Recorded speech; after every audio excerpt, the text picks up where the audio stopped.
morning, everybody. Good morning out there. Happy Sunday to you. Happy Sunday to you. Let me hear if you can hear and see us clearly. Hopefully you can. I see some of you have already come in. And we are here live and in color. We're the Sawyers, by the way, in case you don't know who he is. And let me move the banner out of the way. I put my banner up there because I like that. I like that saying. I love that saying. You are not a drop in the ocean. You are the entire ocean in a drop. Mm-hmm. That's a good saying. That's a good saying. Let's see who's here. Let's see who's here. My sissy and my brother-in-law. They came in a little early. And then Burn came in a little early. Hey, Burn. And sister. And then there's Dee Dee. Hey, Dee Dee. Good morning out there, everybody.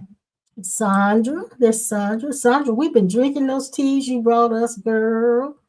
Those teas is good, ain't they, babe? Mm-hmm. They've been drinking them and mixing with his protein and all kind of stuff. Mixing what? Mixing them with your protein. Yeah, sure have. They were good. Hey, Yvette King from Pittsburgh. How you doing, young lady? And then there's Phyllis. Hope Dad and everybody's okay up there. Yeah, Phyllis and Edward's here. Hey, y'all. Edward and Jay. Brother Boo and the family.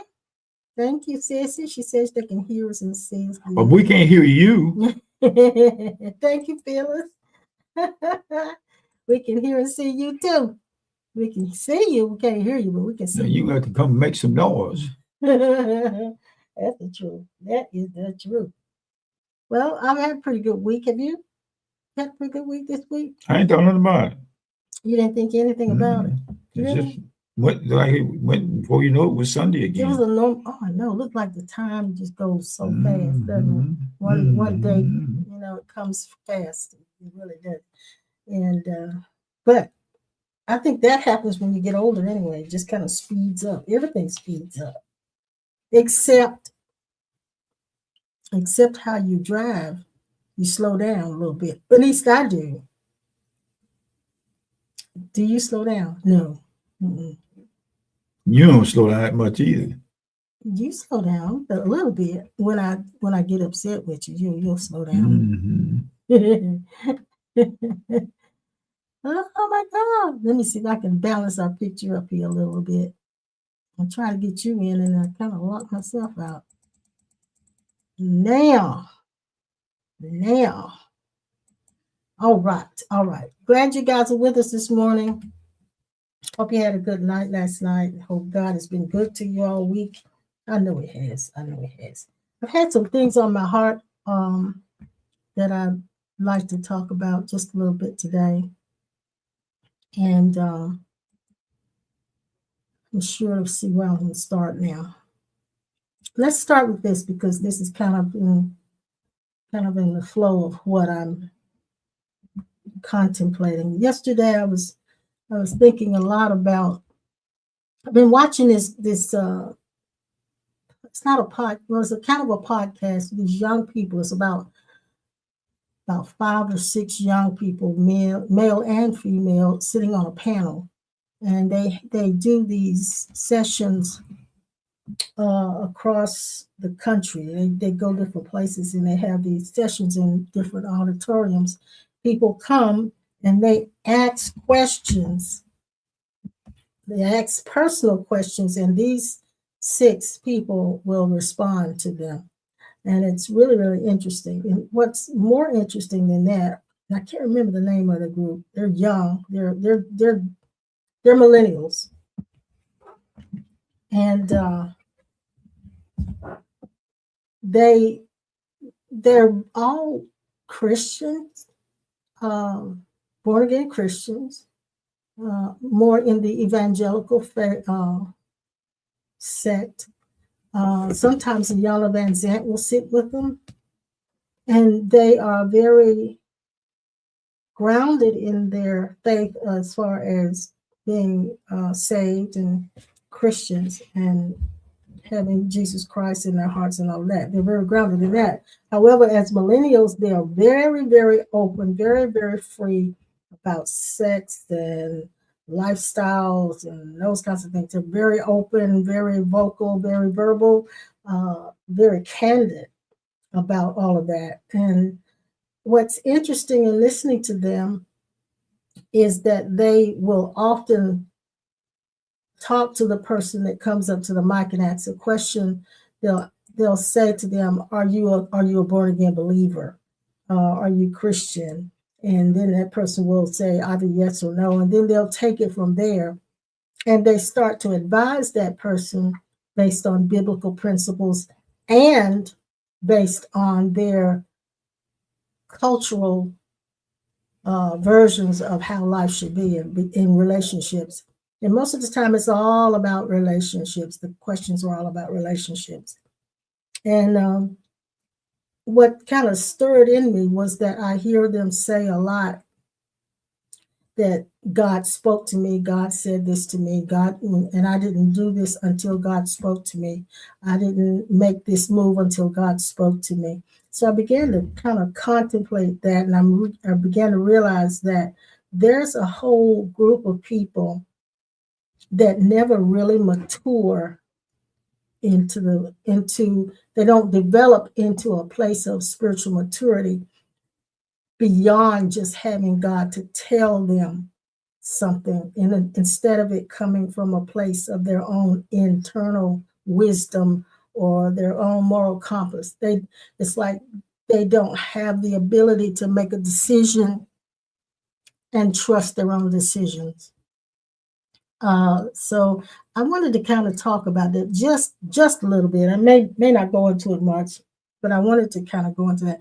So I realized that what that called, whenever we learn that there's the voice of God, and we start to try to hear the voice of God to get guidance, we can get locked into that phase and never mature and become permanently dependent. It's kind of like having a child who never grows up enough for them to think for themselves, and you have to constantly give them direction. I don't think God intended for us to remain in that state. I think that the goal was for us to mature to the point where we would automatically do what is appropriate, what is required based on what is inside of us constitutionally. It's like hanging around a friend and hanging around them so long, or hanging around your dad or your mom. You hang around them so long until you actually know what they would do in that case, and you just automatically do it. You don't have to have them tell you, but you actually take on their same morals, their same ethics. And I'm thinking that that's what should happen to us as Christians. Specifically, I'm thinking in terms now of Christians, because I'm not, and I don't know about the other spiritual communities, but I know Christians have a tendency, especially the ones in the evangelical fundamental sects, often wait to hear from God before they'll make a move. And so I wanted to kind of address that a little bit. But before we do, I've all kind of gotten into it already. But anyway, let's do this. Add that to the stage. All right. I want you to repeat this with me, if you would. Because a lot of times we think God lives in our heart, but we don't know as what. We think God lives in our heart as a separate spirit being, and not really knowing what that means. And so if we break it down like this, we're talking about the very nature of God. And that was one of the questions that I had is, can a person have the nature of God and not be saved? That's my question. We're going to talk about that in just a little bit. All right. God lives in my heart as compassion, as the willingness to help, as the willingness to give, as patience and understanding. God lives in my heart as peace during crisis and emergencies. God lives in my heart as wisdom, answers, and solutions, as a hunger for truth, as honesty, vulnerability, and transparency. God lives in my heart as strength and endurance. In my heart as determination to overcome. God lives in my heart as a love for life, as fearlessness and courage, as faith and hope, as the willingness to surrender. And I want to add this one, as the willingness to be wrong. Oftentimes we think when we exhibit these traits that is coming from us as a human being. But as a human being, we have that nature. So when those things are exhibited through us, it is God. I remember one of the guys we studied when we started out in union with Christ, Norman Grubbs. In one of his books, he was talking about spontaneous you. I remember that. We used to meditate on that spontaneous you. Yeah. God is the spontaneous. Yes. And as you move further in awareness of your true identity as the spark of God or the eternal self, the no birth and no dying identity, you realize how spontaneous, easy it is to be aware of no separation from the eternal self, whether in or out of religion or belief or unbelief. Yeah. But in Christianity, it tells you that in order for you to operate with God, you must believe. But then over the years, I realized that God cannot, or the spark of God cannot be exempt because there's no signs or indicators of his existence. Yeah. Boy. Yeah. To me, that's, I just felt inside down through here, rest. Yeah. There is a rest to the people of God. And we often read that in religion or spirituality, the rest to the people of God. I mean that you are pulled out special. But then as I move into this thing over the years, everybody, whether in or out of the religious side or spirituality, every one of us are special. Yes, yes, yes. Whether you accept it or not. Then I realized that the eternal essence of all men is the nature of God. Yes, yes. And that the life that we now live is verified, is the life of the sons of God that we are, all men. See, we often think that a person is not a son of God because they don't believe in Jesus Christ, but he did not. It's very simple. It's not a struggle to find out something that has been revealed without hesitation, with direct understanding, that it's not difficult to walk as a son and daughter of God. And when you say son and daughter of God, you're actually saying someone who has the same attributes, same traits, same character. And we do have those traits, and good or bad. Yes, and we are all the offspring of God. That's even in your Bible. It says we're all the offspring of God. So how can we not have in us the nature and the traits and the attributes of God? And the thing is, we often We often think that that doesn't happen until we get saved, but it is in each one of us. And I want to read the scripture. You holding that book up? What you want to say about that book? When I started out this book, when the Lord showed me how to read this book, yeah, I'm trying to fix where you won't be a glare on it. There you go. It's got a glare on it on the page. On the page. Yeah, but it's called Light Beyond by Raymond Moody. And this is one of the books that I collected after I started. The Lord taught me how to read. And my research took me into investigating what happens to all of us physically when the body stops. Is there a part of us that still exists?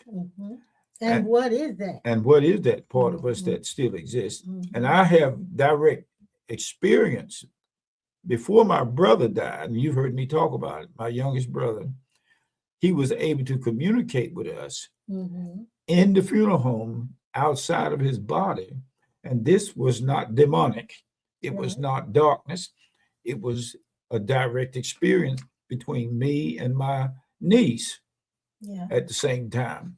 My brother communicated where to find certain objects in the house that we had been looking for pertaining to his departure. And ever since then, I know that life after death is an indication that eternal essence in every man. I've even investigated into, on the other side, about animals existing. And of course, if you read the Bible, you find out that there's horses over there. So they do exist in a dimension on the other side. And regardless of whether you go to church and the preacher preach about it or the bishop or whatever it is, there will come a day of reckoning that eternal life is not something strange or different. It is who all of us are, in the body or out of the body. So I would say, and this is theoretical this is just my version at this point. I would say that every man, woman, and child has with them the inbred nature of God. However, they may not be aware that it's there, or I was not aware of it, or they may have been placed in an environment where they were conditioned to act and behave opposite of that. All the while they were doing it, having a conscience that was telling them, you shouldn't be doing it like that. You know, conscious. You shouldn't be doing that, even when it's what everybody else is doing. And I know you've always had a real sensitive conscience. Even before we got saved, you had a sensitive conscience. Oh, yeah? Yeah. It would, when you would do things that everybody else was doing, I mean, just living the life, partying, doing your thing, but you always had a conscience about it. Really? Okay. Yeah, you did. And so that's an inbred thing that's in all of us. I think even the dog knows when they do wrong. Baby girl show it all the time. Even the dog knows when they do wrong. When she do something that she knows not, that's out of the norm around the house, her face drops. Yeah, she knows. She's like, oh, I done messed up. And wherever she messed up, she won't go around close to it because she knows it's gonna bring that awareness in her that something was not correct. Now I have to admit that had she not been trained, had she not lived in the environment with us, she probably would never have exposed or had that exposed in her. But it was already in her. Yeah, it was in her. That's right. Excuse me. Good morning, Leslie. I see you. We were already. Pearl, I see you as well, sweetheart. I see you guys. You popping in here. Yeah. So in Romans 2:14, chapter 2, verses 14 and 15, it says, "For when Gentiles who do not have the law do instinctively the things of the law, these not having the law are a law to themselves, in that they show the work of the law written in their hearts, their conscience also bearing witness, and their thoughts alternately accusing or else defending them. Mhm. So it's in every one of us. That's Now, right. I admit that if I were born in a country where it was okay for you to go naked, we probably wouldn't have a conscience that said you need to put on some clothes. But, Sitting down in the sand with no underwear oh, on. now you always say that. You always say that. So our conscience can be altered, I should say, to fit in with the culture that we're born into or that we live in. So it's not fail proof, but it is a mechanism in us that will work automatically. Automatically. So the nature of God inside of man is not the things that God can do. It's not the all-powerful God that can do miracles. That's not what we're talking about. We're talking about the nature of God. The nature of God in man is the capacity for love and compassion, moral consciousness and conscience, the creative impulse. That's things you like to do, like you like to make clothes, and Sister Carol likes to make stuff, and you like to modify everything and make that. How many wheels you got on that trike? 12, 12 wheels on the trike. 3, 6. Making hats, making pants, Yeah. building toys. I like to do decorating. I like to do baking. I like to I do can see gardening. it. I like to do Mhm. yard work. Yeah, so that's God. That's God. The That's nature all. of God in That us. is the spontaneous you. So, and whenever you have the capacity for compassion for people, that's God. Mhm. And so, whenever you long for beauty, trying to make things around you look pretty, that's God. And when you say that, I realize that in beingness, I amness, alreadiness, you are actually recognizing that your spontaneity is Mhm. actually prayer. That's God Yeah. as prayer in action Yeah. on a spontaneous level. Desire in action Yeah, too. yeah. So the divine nature inside of man is also the ability to reason and the desire to seek truth. That's all God too. And in my note, I wrote that's recognizing the key that God is in us as us Yes. and not in us as a separate item. Right. Not compartmentalized inside of Compartment. us, That's what I wanted to say. but actually integrated in all of our senses and Now, all of our feelings and all of our everything. now, even though we say this, Yeah. if somebody said this to us years ago, we would Probably have have some kind a of red rejection flag of come it. up. Yeah. Red And flag that's come up. because the conscious has been conditioned by society Our religion and and society. religion. We were born into the religion. That's what it means when say born in misplaced identity and shaped in misplaced identity Yeah. from the womb, Yeah. misplaced And identity. I heard someone ask this question. If you were not born into the area in living in the area that you live in, like here in the deep South, this is the Bible Belt. Almost everybody in the Bible Belt believes you got to go to church, you got to accept Jesus Christ. Almost And you got to be everybody. in a group. Yeah, almost everybody believes that. We were born into that belief. And that God operates in 2s and 3s and 7s. Yeah, and something was wrong with you, and that's why you got to get saved. So this is the general archetypal mindset that's in this area. We were born into it, many of us. Our families had the big old family Bibles, and they didn't go to church sometime, but they knew they were supposed to. Their conscience was talking to them. And kept locks of hair and birth certificates in it. Yeah. And then when they would do something out of the way real bad, they would say, God, you're gonna go to hell for this. So this was the thing we were born into. And many of us didn't really believe it, but we accepted it because that's what everybody else was doing. They showed I saw a video the other day where they had people lined up in a waiting room. Mm-hmm. One of them, I think it was 6 people, and one of them was not an actor. The rest of them were actors. And they told these actors, every time this bell goes off, I want all of you to stand and then sit down. So they did that. The bell went off. All of the actors stood up and sat down. The person that wasn't active kept looking around like, what? Why are you doing that? So they did it again. The bell went off. They got up, sat back down. She's still sitting there looking. But the third time that it went off, the bell went off. They got up. She got up too and sat back down. And so they kept doing that and they called people back like they were in the waiting room. So every time they would call one back, the rest of them was still. Every time the bell rang, they would get up and sit back down. So she was doing it too. Now, she didn't know nothing about what they had planned, but she adopted and adapted to what was there. What everybody else was doing, this is what she did too. So the gist of the story is this. We were born into this. And so now we just accepted it like this is where it's supposed to be.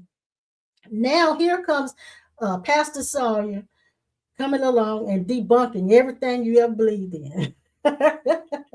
Letting you know you didn't have to stand up and sit down just like everybody else. So, I mean, this is the reason why some of the things that we say doesn't sit well with some of us. Because we're so used to getting up and sitting down like everybody else, getting up and sitting down like everybody else, believing the same things, holding on to the same things, hearing the same words and saying the same phrases. Remember that Sunday morning we was over in the old building and this guy, we know he used to have testimony service. And we did. And this guy was stood up and testified how God blessed him with a house. He was homeless. He was homeless. Homeless, yeah. And he stood up in the church and everybody was listening to him. He was going to town. Then all of a sudden, God didn't give me no damn shack. And everybody said, woo. He said, I want to tell everybody thank you for praying for me. He said, and I want to let you know that I got me a house. He said, and God didn't give me no damn shack. Everybody said, woo. Cody Mouse said, woo. Yeah. But why wasn't it okay for him to say it like that? Why wasn't it okay? Because we've been told you don't. And then he called and said, "Oh, yeah." So the point is, we've adapted and adopted to a lot of things that we don't have to be that are not useful to us anymore. They don't serve us anymore. Yeah. And so now it's time to grow up. Yeah. It's time to grow up and live. Remember that time in church we set people in chairs and measure their legs and let their legs sit there and they grow out straight even with the other one. And my sister pastor was standing there and I put this man in the chair and he sat down and measured his leg. And he was going, Pastor. He's trying to get my attention. And I was thinking about what the Spirit was doing to heal this man. And legs started moving. And he said, Reverend, that's a wooden leg. That's not real leg. That's a wooden leg. And the thing was good, started to move out. I mean, I didn't pay no attention whether it was real or not. I was just doing what I was instructed to do, you know.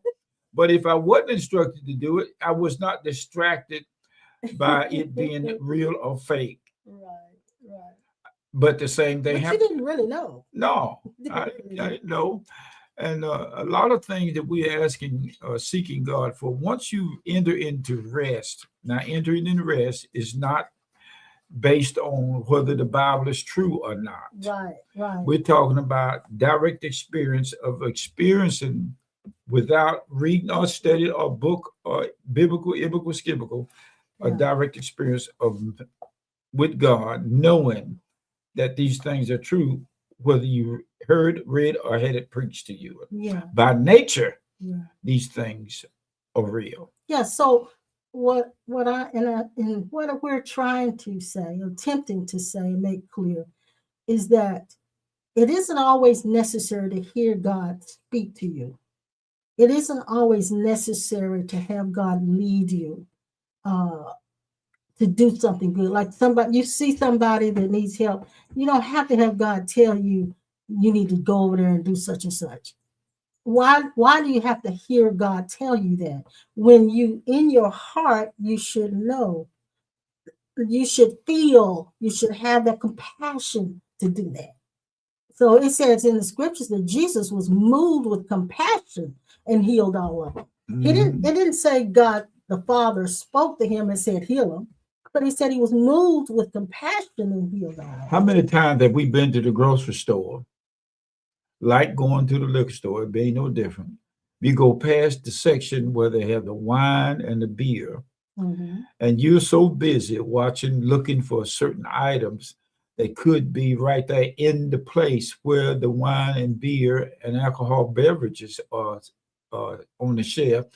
It never dawned on you that God didn't leave you or separate himself from you just because you were standing in an area that they taught you in church that you're not supposed to touch or be in at all. Well, see, the truth is, Pastor, this is what causes people to have double lives.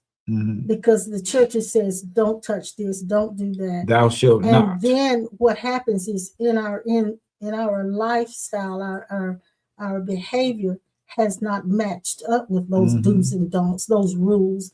And you'll find some of us in those sections getting the alcohol and feeling like they're doing something wrong while they're getting it because they're living a double life. And so it's important that it's important that we realize it's two different versions. There's the biblical version, and then there's the near-death experience version. There's the Islamic version. There's the Buddhist version. There is the non-dual teaching version. There is the Course in Miracles version. There's so many different versions of how we are to live. Till there's no such thing as choosing from right and wrong. So I want to read this. This is in the book that Pastor just showed you. That really, this stood out to me. I read it yesterday. People who have had near-death experiences, this is talking about how they, when they come back, or how they think. It says the fear of hellish punishment for earthly deeds is no longer a problem for many.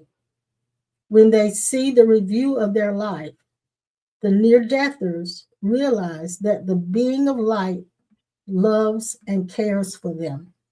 They realize that he is not judgmental, but rather he wants them to develop into better people. This helps them eliminate fear and focus instead on becoming loving people. You have to understand that the being of light isn't telling them that they have to change. This is what's important. The being of light, which we know is God, isn't telling them that they have to change.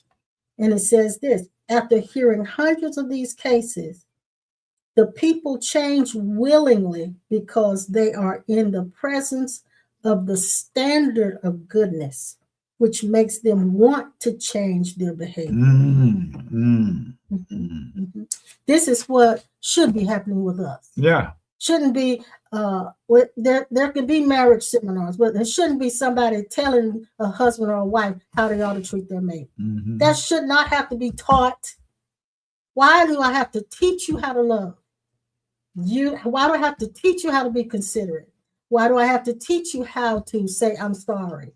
Why do I have to teach you to communicate, to be willing to communicate, to talk about the hard things that you don't want to discuss? Why do I have to tell you that you got to do that or God's going to be against you? Why isn't that already in your heart to do? And if it is, why don't you have the courage to do it?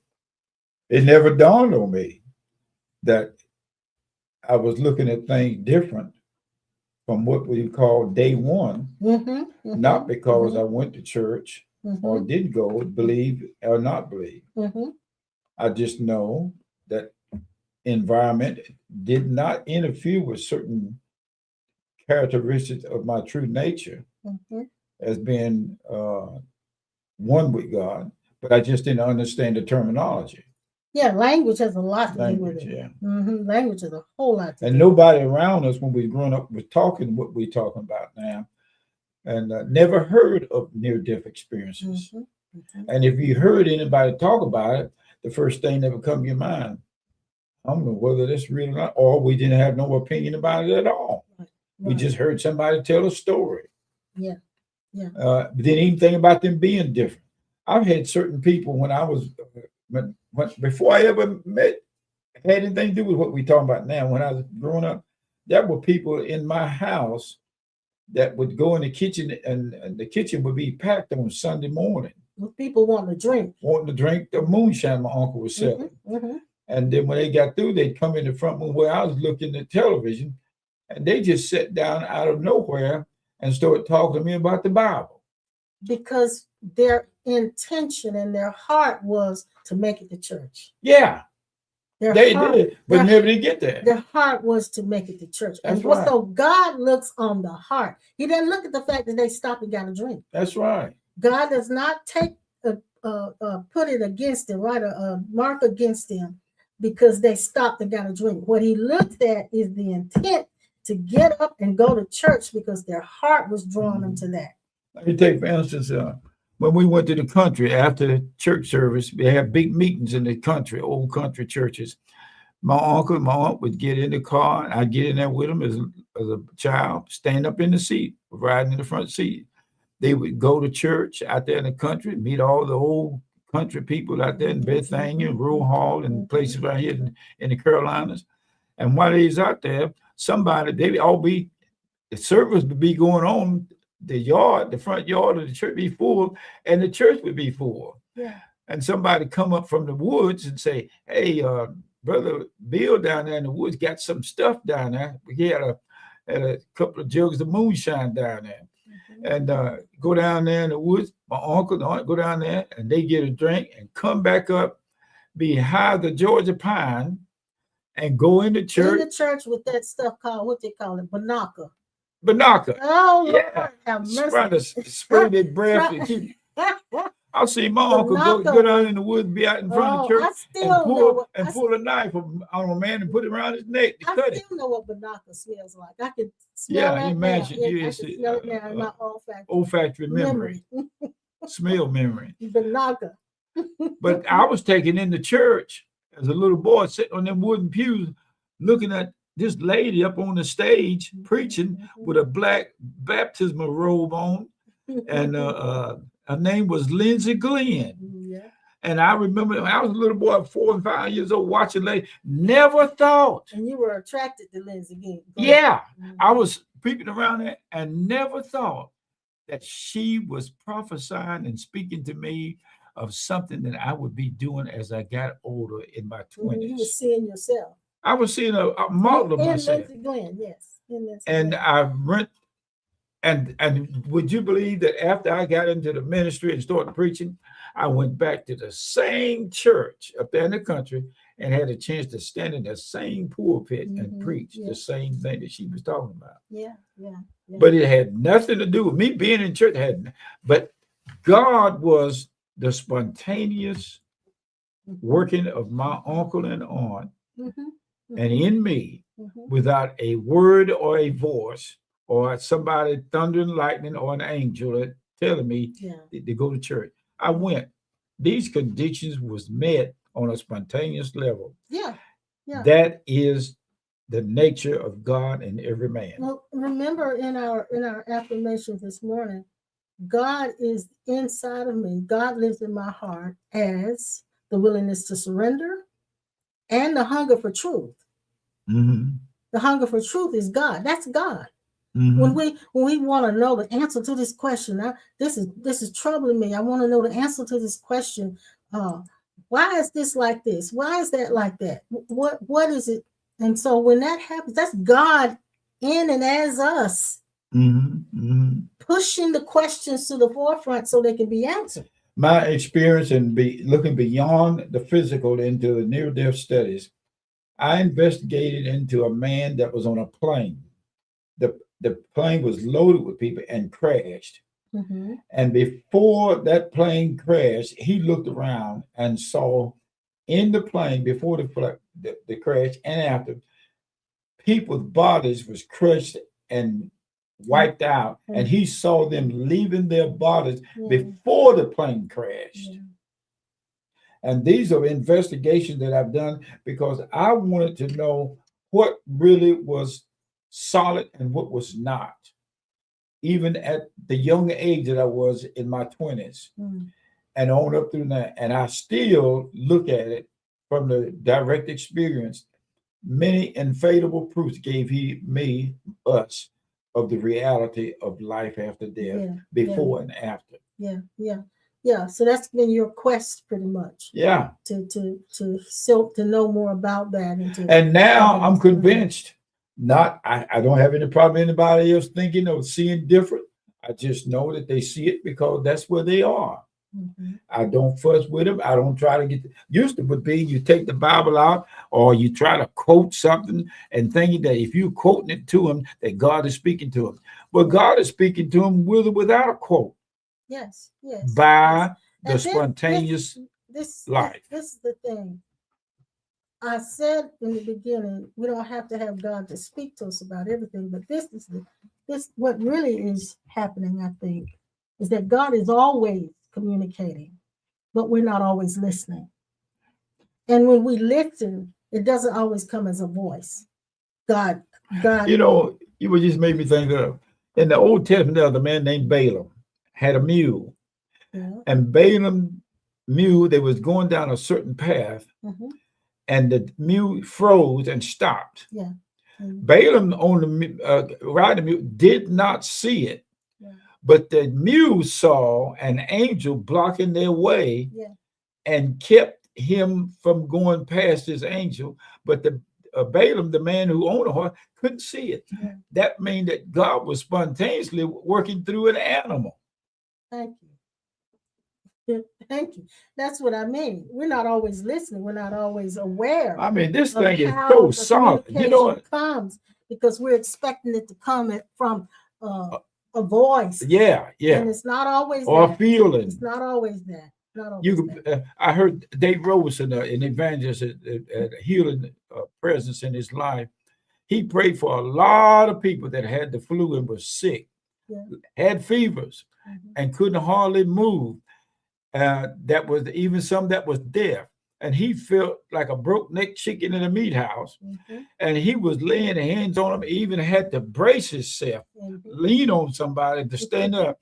They got healed and he didn't. He was still sick. Sure was. Yeah. Now, I was with him in some of his meetings, and he was ministering to people and walked up right beside me and leaned on my Well, shoulder. the same thing happened with Catherine Kuhlman. Yeah. Catherine Kuhlman had an enlarged heart. In fact, that's what she died from. Yeah. Killed her And body. she ministered to thousands. Yeah. Getting people healed all over the place. And she still had an enlarged heart. And she had the miraculous things to take place with people being in her presence. Mm-hmm. And this is documented proof. So what was the miracle? Was that Catherine was able to do that even with an enlarged The heart. miracle was she was not distracted like most of us are by conditions. And she knew that was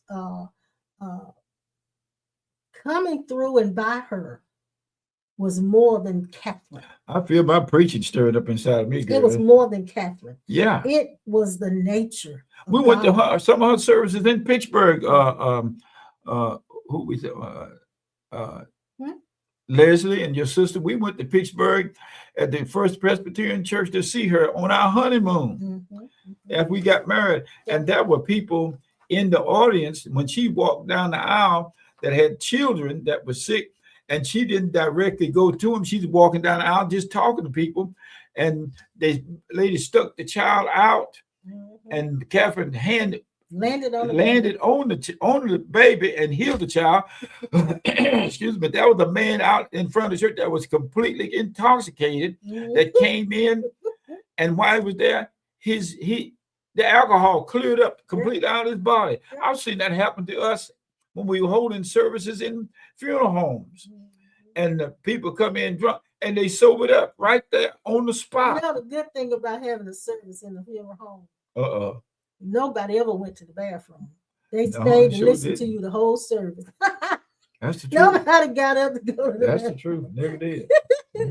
Now I'm going to go back to Romans, where it says that law was written in their heart. They were doing by nature the things that other people were being told they had to do.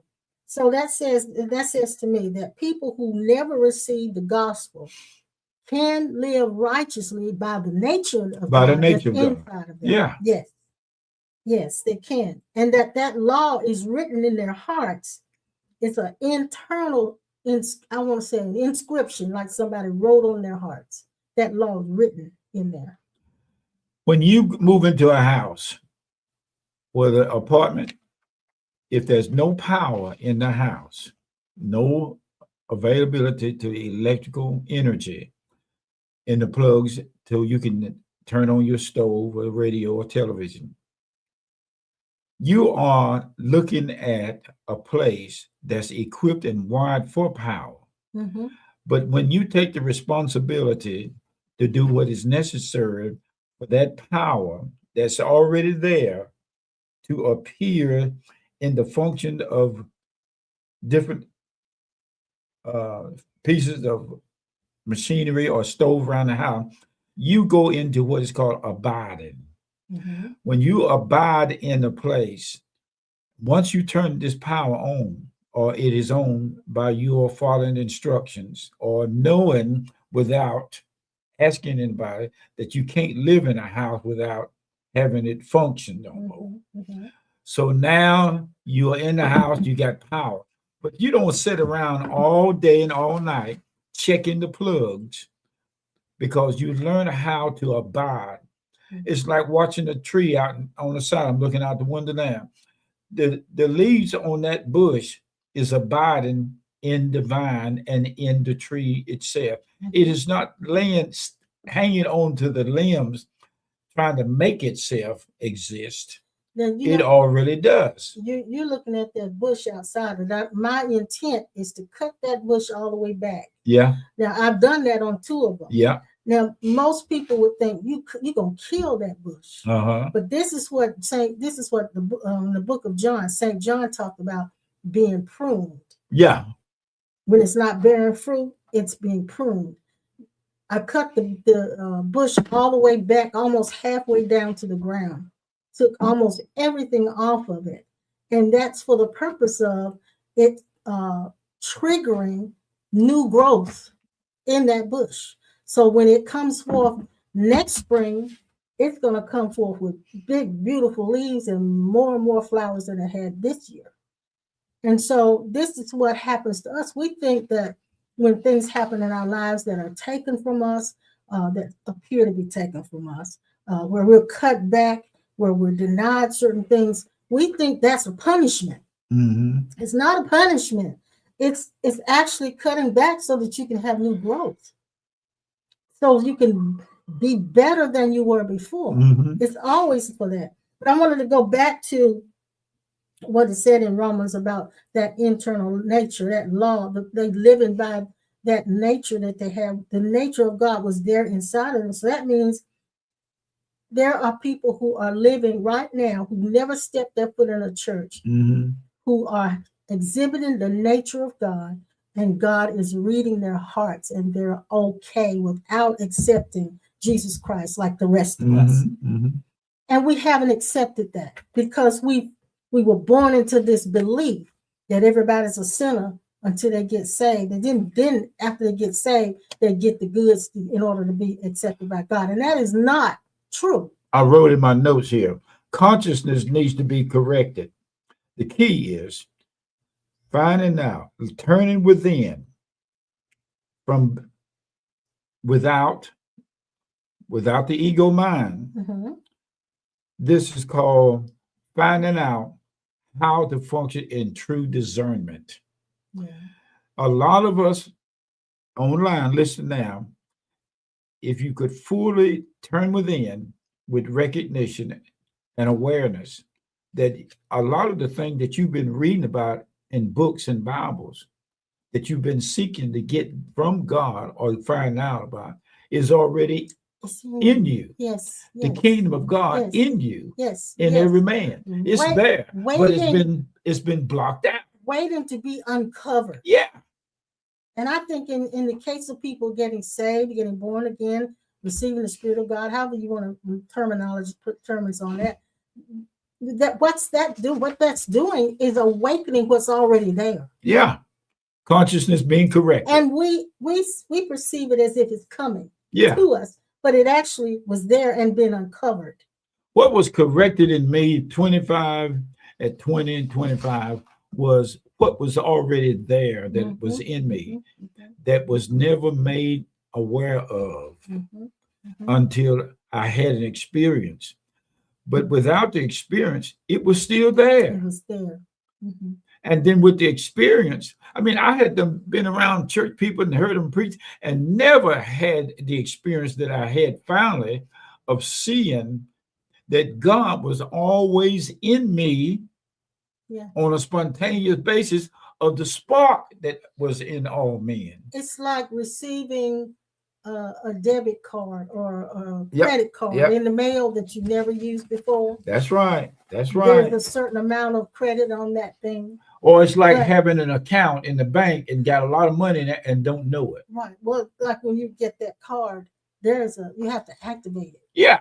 There you go. There you go. You have to activate that card, or it's like you don't even have it. That's right. And it's inside of us, and in some of us hasn't been activated. That's right. And really, when we go to the church and to religion and religiosity, it should activate us, but it activates the mind and not the heart. But yet, at the same time, all of the equipment is on board. Yeah. It's available. Yeah. Yeah. And it's designed for us to wake up to, because of how it happens. Could be a near-death experience, could be a tragic event, could be all of a sudden you have a vision or dream, or all of a sudden it came to you, and all of a sudden you drop something or you look at something and it dawned on you, I already had this. I didn't know it was in me. This is what happened to me. This is what happened to a lot of y'all online right now. It wasn't some special event, or it could have been. I don't care how it happened. It did happen. And now you know.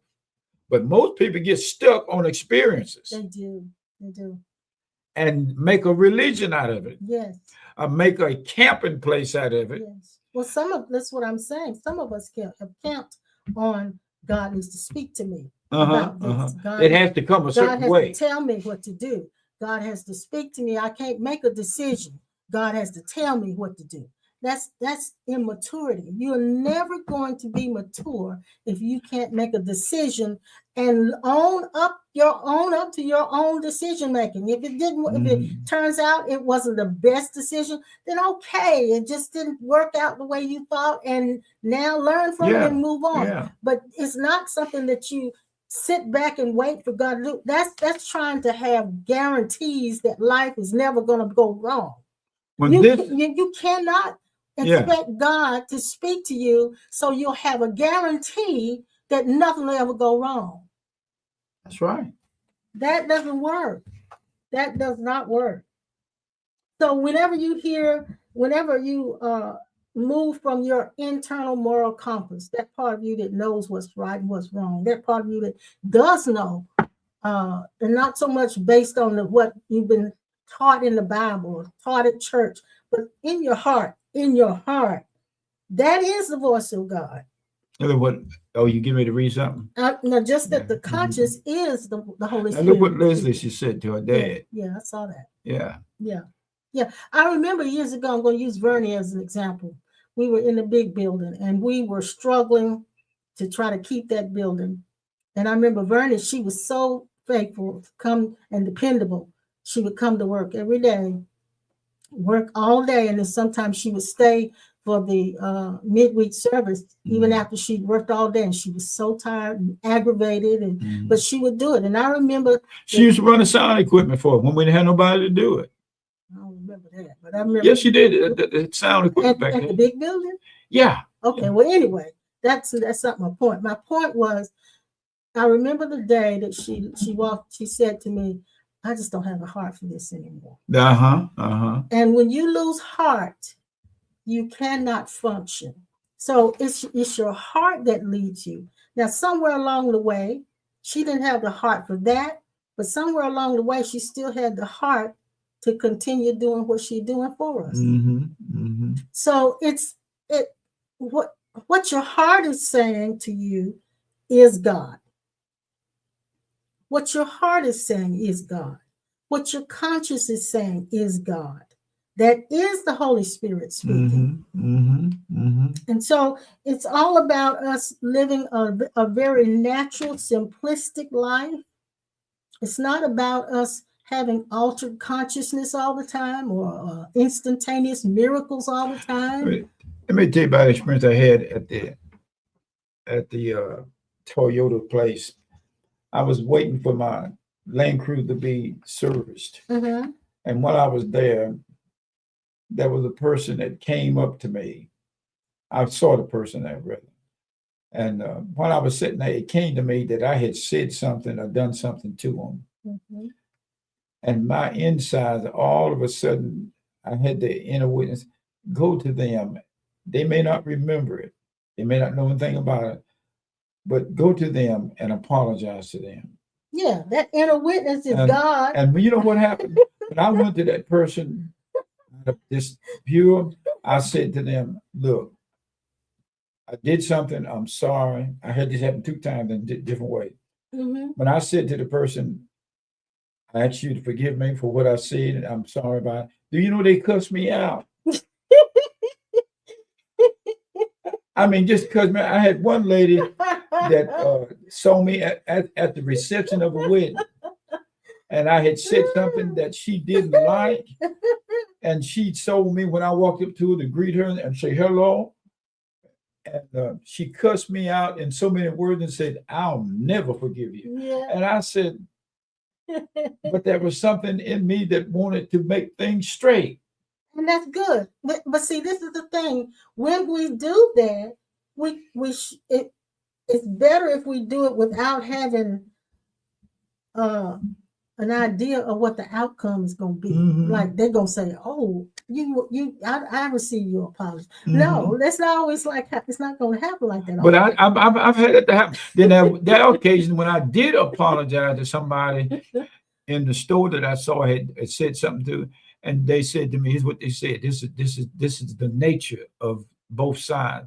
They said, "Oh, that happened when we was younger, and we didn't know what we were doing." Said it's okay, and that was a pleasant moment. But I had to suffer it to be so, because conscience told me to straighten this thing out. Yeah, conscience is God. Yeah. Conscience is God. Or I should say your heart is God, because you're led by your heart. That's And right. so, and even in real close relationships like husband, wife, male and female relationships, a lot of times things happen and people don't ever say they're sorry. Mm-hmm. They don't ever apologize. They just try to make up for it by doing something and acting like nothing ever happened. Yeah. But they know in their heart they should say, "I'm sorry, I shouldn't have done that." I had a chance. Yeah, go ahead. I know when I look at some of the TV shows, Mm-hmm. and this is something I've noticed in Hollywood. Whenever somebody does something in a relationship, they'll eventually come back and say, "I should not have. I snapped at you. I know I shouldn't have said this and that and this, da, da, da." Yeah. We don't do that. Mm-hmm. In real life, we just snap and keep going. But Mm-hmm. we should say, "I shouldn't have snapped at you like that. You didn't deserve it." That's right. But it's going to take some practice for us to live from our hearts, Mm-hmm. and to actually allow that nature to come through. What you laughing at? Some of the bloopers we had in church. People did certain things and they jumped and said, "Oh, I'm sorry," but that's spontaneous. Yes. And so our righteousness should be spontaneous, shouldn't it? Mm-hmm. Shouldn't be that God has to tell us everything. And so somebody said, if God had to tell you everything, you must be really deaf, ain't you? Right. They call it in old days, you must be really deaf. Yeah, you're really deep. You're really deep. you deaf. So now, in conclusion of that, God revealed in Jesus that he was far more interested in who we're becoming instead of what we're doing and what rituals we followed. More concerned with the kind of people we are, not so much with what we do. There is not therefore no condemnation to them who have found out how to forgive themselves. Yes, because that's big. That just came to me. Not only is consciousness want you to forgive others and release others, even though the memory, when I found out that eternal forgiveness was the nature of the heart of God inside, I realized how to forgive with the heart of Christ, the Christ self, irregardless of whether the mind remember what somebody did mean and hateful to me. I remember one time in school, this old boy was talking about my mama in the, I think the fifth grade. And he talked about mama, and I told him, I said, you wait till we get outdoors. I'm going to deal with you. I went out there, and I've seen him since then at the service station. I went out there and he whooped my butt. I was revengeful and got a butt whooping. But I've seen him at the service station since then, and I looked at him. The mind said, you ought to go there and just knock the hell out of him. But my heart says, no. That was my heart said, and wasn't the voice of God. I just knew better. Yeah. I looked at him, kind of waved at him. That's it. I didn't go over there to take revenge on something that happened 25, 30, 40 years ago. I knew in my heart that what was telling me to go there and bring that up again was not come from my real self. Yeah, right. I met in my near-death-like experiences on the other side, I have met different teachers and principals of school that I went to where I did something and they whooped me in the class, gave me a spanking in the class. You probably deserved it. Well, now wait a minute. Because you were like Dennis. Now, see, I just want to talk to you a bit. Now you broke that. I'm gonna have to forgive you right now. You just be still, that girl. And Robert, man, how you doing? He says we only need to forgive what we judge in the first place. That's true. That is so. Because in the heart, you know it, Robert, and all the other little Roberts out there, you know that God does not hold, and He does not have an eye for an eye and a tooth for a tooth. He does not hold it against anybody. Well, and that was the one thing I think that drew you to the near-death experiences, because you realize when they come back from their visitation, their glimpse, they don't have that same kind of judgment. That's right. They come back without that judgment, realizing because the presence that they were in didn't judge them. I find myself, even with my baby girl, my dog, when I do something that I could tell in her eye that she didn't quite agree with it, I find myself, I said, baby, I'm sorry. I didn't mean to scare you like that. And but your conscience is telling you. It's not, then there's an over spiritualized voice inside your head. Yes, you got to learn the difference. Yes. There's the over spiritualized. So like ego. You said, it should be spontaneous. Yeah. A spiritualized ego would make you walk around wanting to correct everything, dot every I and cross every T. Know when and know when not to. Yeah. That's experience. That's wanting to be perfect. Yeah. It's another way to talk about self-judgment. But trying to be perfect. Yeah. And not. We hope that you guys got something out of this morning, as always. Without you, we would not have anybody to talk to. But since you are there, we're going to talk to you about the good stuff. Thank you for tuning in to us today. Thank you for taking the time out. And we have made many videos, audios, classes over the years. And some of you that may have missed a lot of them, you can go back to them online on Facebook and all the other and YouTube, and you can pull them up and look at them. All we're doing is bringing to you edification, exhortation, and comfort. And where we are in our lives. We're not saying you have to go it the way we said, but we just telling you, and it's called a sharing group that we have online. Yeah, this is a round table discussion. It is.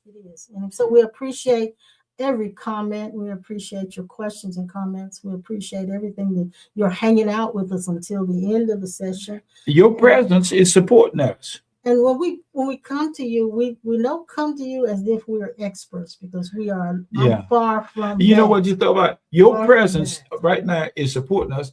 That presence that is supporting us and others who are aware or who are listed and we don't know it, that presence is the presence of God. Yes. Just by you tuning into us, making it known or unknown. So that presence is yeah, God. so my intent today was to say to you, and I hope I did a good enough job with it, was to say to you that God can be seen in you without a lot of explosive There you go. Extravagant, miracles, flashiness, without lights, and visions. bells and whistles. Yeah. The very things that come through you is God. It is God. And when you see that, you begin to say, like I said last night, I was laying in the bed, and I'm using this as an example, us going through the reverse mortgage and everything. We got the reverse mortgage. We said that before. Yeah, it went through. And it went through. And so far, it's benefiting us. And it's right now on the spot. It's benefiting us. But I remember the day that I made a decision. Now, remember I said that God lives in our hearts as, see if I can put that back up there, as determination to overcome. I remember the day or the night I was laying in the bed and I said, this is the last year that I am going to live under this cloud of uncertainty. I'm going to do whatever I have to do to change this. And I know now that determination didn't come from me as Antoinette alone. It was Antoinette, but it was also the God that lives here as Antoinette. You know, I just realized. And so when I did it, it was then that the solutions began to appear. They began to show up, ways to get out of what we had been in for all these years. And I don't even know how. I don't know how the steps even took place. It's like it took place, and then all of a sudden, bam, it was there.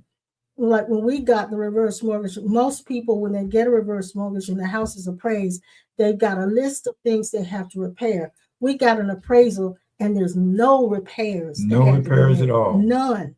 So it was like we got a over the years, our taking care of the house without God telling us, without being led, without angels' vision. We took care of everything as we went, and over the years, we've been here, what we've been here for 35 years, about 30 years. Yeah, 30 years. Yeah. And we still keep the house up. We're and still that's not, having to do that. That's still right. having to do that. And we don't have a lot of money, but now the things that were hanging over our head is no longer there. So we still appreciate your support very much. Yeah. And every time you guys come on, you help us by sending in donations. You send in love gifts. And you help us over the years. You've helped us keep this house up and other things in the church. And it showed up as positive evidence of your giving. Because with your giving to us and assisting us in this is what caused us to be able to have this house set up without having to repair anything to pass the reverse mortgage qualification. So we really did. We had favor, is what we're saying. And we still need the help. But I need to re-emphasize, it only came when the determination rose up in me and the answers showed up. So the answers, the determination was God here as me coming up. And I'm not taking the credit for it, although I could, but it's not the ego that's taking the credit because I know who I am. And so now I realize that a lot of us are still stuck in situations because that determination hasn't arisen or hasn't been activated. You're not tired enough of the situation. And so you're still enduring it because you're not fed up with it enough. Here we go again. Under the house, we have vents, air vents, circulation of air, and we have fans we have to put in. We just called an electrician. It's going to cost about $200 to get him to come in. But at the same time, I'm giving you an example of how certain things came up, how assistance was always available. Now, when he come Monday or Tuesday, this week coming in, we got to take care of that. But it's because the people spontaneously doing things to help us keep going that cause us to qualify for the reverse mortgage and get the repair done even this week coming up. You guys did it for us, okay? You guys helped us to get it. You did.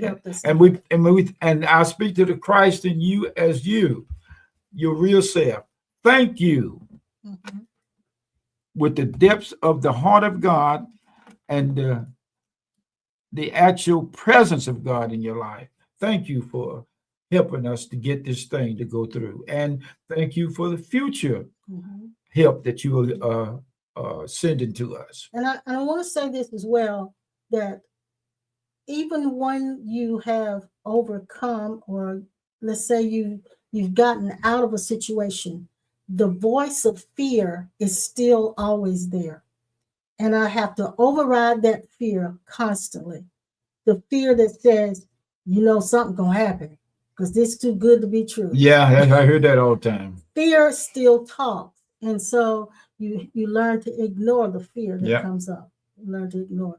Anyway, we love you. We'll be back on Tuesday Thank you night. for tuning in to us. Pastor Norman, I pray that will be with us. I saw he was on here earlier. I don't know if he still is. If you are Pastor Norman, give us a thumbs up. We will be back on Tuesday night at 7. Thank you. Tuesday at 7, live and in color. Live and in color. Thank you so much for your love gifts, the Cash Apps, Thank you. the Venmos and the PayPals, all of that. We thank you. And we thank you also for giving your tithes and your offerings to Cornerstone. Let me tell you something that happened real quick. I was changing my pants, and I accidentally turned my pants upside down to fold them, and money fell out of my pocket. Mm-hmm. When it fell out of my pocket, the first thing that came to me was saying, money coming from all directions, money coming from everywhere. And I said, well, I just caused money in just that quick. Mm-hmm. That's spontaneous. Yeah, it is. And that's what we're talking about. I wasn't told to say that. It just happened. Yes. Thank you, Leslie. She said, hit the like button, the love button. Pastor Norman's giving us a thumbs up. We'll be back on Tuesday night. I might want to go into a little bit more of what I was talking about today, because it was so much more that I wanted to say that I didn't say. But it's okay, because we'll have plenty of time to do it. And we're going to go and get a little lunch. And oh, really? We're going to get a little lunch. Get a little lunch. Get a little lunch. Little lunch. Get little lunch. Mm-hmm. Little lunch. Not a whole lot, but a little lunch. Little lunch. Little. So don't forget to hit the like button, and that will cause us to be seen in the algorithm. When you hit it, you can hit as many times as you want to, and it causes the algorithm to push us up to the top of the list when people are searching for certain kinds of content. Thank you again for tuning in to us. Thank you, Robert Mann. You were quiet today. We must have been not saying something to trigger you today, but we got you. We hope you're doing okay. Yeah. We ain't forgot about you, man. We got you covered. Yes, sir. And so we thank you guys. We'll see you on Tuesday. And as Pastor says, see you on the turnaround. See you on the turnaround. See you on the turnaround.